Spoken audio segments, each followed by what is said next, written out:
Things about myself and the world that I will and won't tell my 8-month-old daughter when she's older. First, drugs.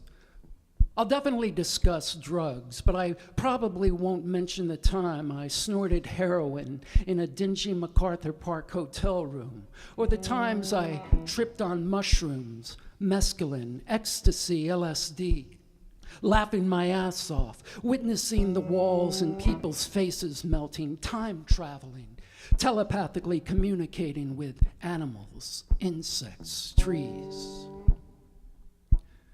What I will explain to my daughter is how drugs can be both dangerous and alluring, how one can get so easily hooked on the rush, the giddiness, the floating away, how there are days when all people want to do is float away. I'll teach my daughter how things like art, music, and poetry can offer a much purer sense of floating away. I'll explain how poetry has so greatly informed my life. But I probably won't mention the time I was scheduled to do a featured reading but wound up in the hospital that day. Won't reveal how when I realized I'd be in the hospital much longer than I had expected, yanked the IV from my arm when the nurse wasn't around, scrambled into my clothes, seized a cotton ball to clot the unnerving pulse of my blood, spraying the walls, snuck out of the hospital, hailed a taxi, sped off to my feature, and rocked it. And rocked it. I'll teach my daughter honesty, justice, determination. But I probably won't mention the time I was blind, drunk at my brother's wedding, skied naked, received a summons from the Wisconsin Water Police, even after I had slurringly tried convincing them that if they didn't ticket me, I would take them back to LA, make them big TV stars, a river version of Chips. I'll figure out how to explain to my daughter the utter remorse and humiliation I experienced as a teenager upon being nabbed by store security in a Kmart parking lot after I had shoplifted the soundtrack to Saturday Night Fever. I didn't even want the damn cassette. All I wanted was for my parents to stop fighting and not get divorced. I'll do my best to prepare my daughter for ages 13 through 19, how those years will be one great big life-affirming, soul-crushing rush of proms, relationships, acne, breakups, and all the rest. I may even find the appropriate moment to reveal a cautionary tale or two. How my dumbass buddies and I used to drive drunk, spin donuts on people's lawn, jam potatoes in car tailpipes, steal road signs, all because we had no idea how to express our reckless and random hormone-fueled emotions any other way. Then I'll play for my daughter the Who's, Bob O'Reilly. We'll dance through the house, celebrating and commiserating in the joys and sorrows of those coming years, loudly singing as the Who wails, "Teenage Wasteland." It's only teenage wasteland. I'll teach my daughter compassion, sympathy. I'll support her in maintaining a positive body image. I'll confess how in high school I used an ice cube and Zippo heat a dirty sewing needle to pierce my ear, how it became an infected, swollen mess, suffered through shots and antibiotics for well over a week, all for the sake of my dumbass teenage buddies telling me I would look much cooler if my ear was pierced. I will point out to my daughter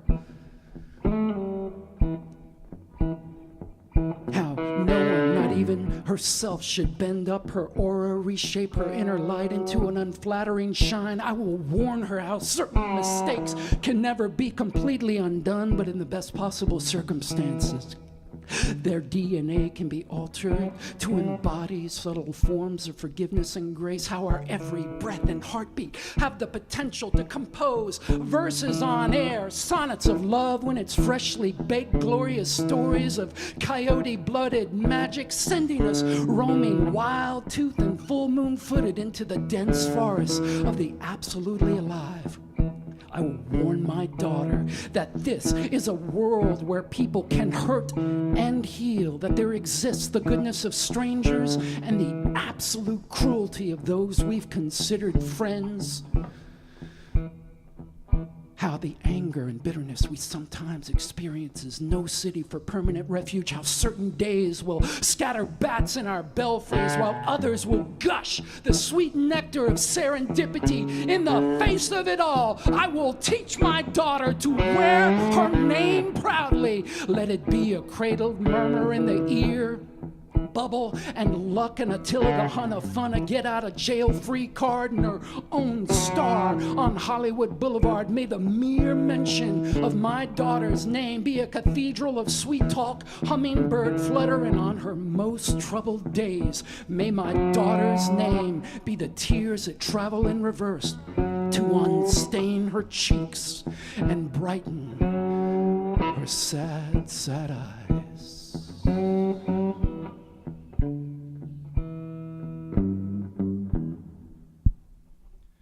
Be one with the world, one with yourself, one with the tranquility gallery behind your eyes, its humble paintings of peace and prosperity. How that gallery is so often under reconstruction, deconstruction. How everything is so impermanent, so fleeting.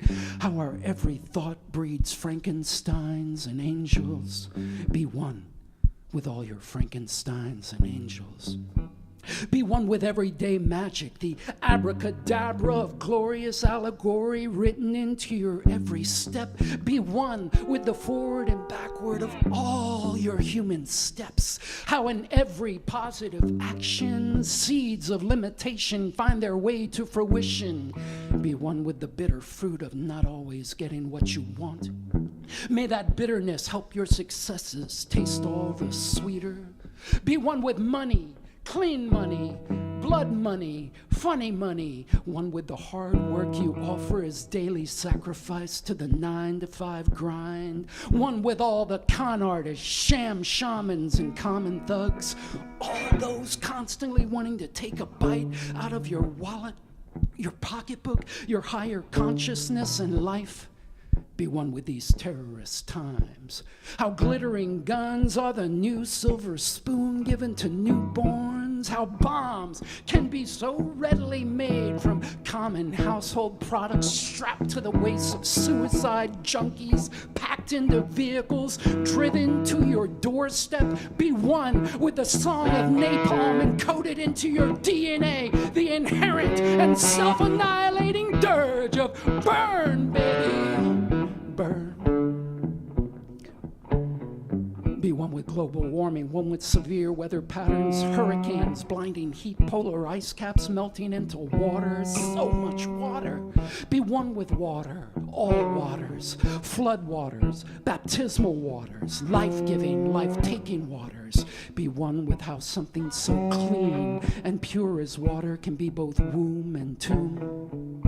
Be one with being somebody, nobody. One with how you can write your name 10,000 times across a chalkboard sky, yet still never claim the heavens as your own. Better to share the sun, moon, and stars. Better to see your lover's face when you stare deeply into the cosmic mirror. Be one with society's crazy diamonds, the lost souls, lunatics, restless romantics, and the like. Be one with how we all yearn to shine so bright, how we thread flesh and blood through durable needles, sewing ourselves into the fabric of life, staying close to the lines of reality, but often straying to dream, often straying to dream.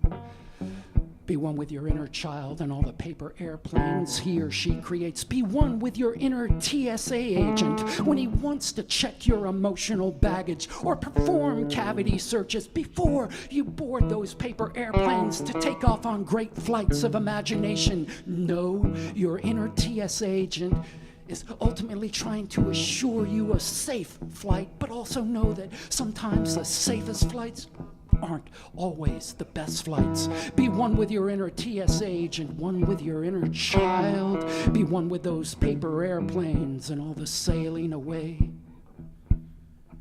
And all the sailing away. Be one with those days when no pill, no liquor, prayer, nor song can make the world numb enough or calm enough. Days when life's knife adds way too many cuts to your palms. Days when the tread marks around your eyes have traveled too far down the lost highway. Be one with the lost highway and whatever treasures it may reveal along the way. Be one with the tick-tock ticking of the clock.